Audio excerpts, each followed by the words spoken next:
Fixing the issue where PayPal is not sending your verification code starts with a few immediate system overrides on your phone. First, switch from your Wi Fi network over to mobile data, or move from the mobile app to a desktop browser.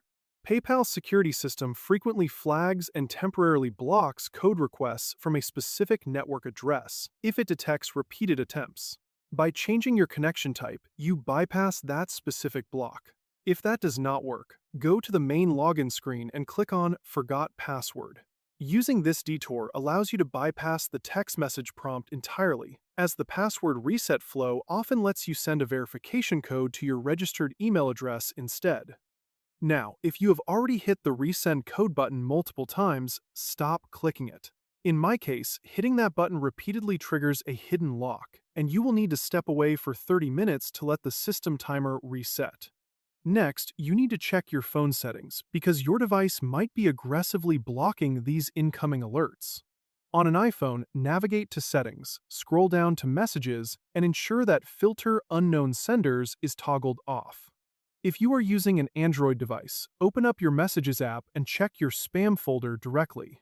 Now, that goes both ways. Keeping these filters turned off lets the security codes through, but it also means you will see more standard spam text messages in your main inbox. If the settings are correct but the code still fails, call your mobile carrier. Tell them to check if short code text messaging is blocked on your account. PayPal sends texts from 5 or 6-digit numbers, and many carriers automatically block these to protect you from premium scams. The important thing is to prevent this from happening again once you finally get inside your account. Go into your PayPal settings by clicking the gear icon.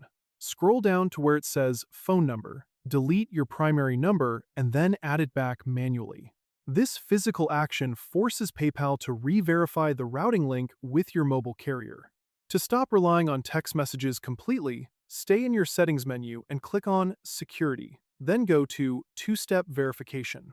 Choose the option to set up an authenticator app and scan the displayed QR code using an app like Google Authenticator. Toggling this feature on means your codes will now generate locally on your phone instantly, so you never have to wait on a network signal again.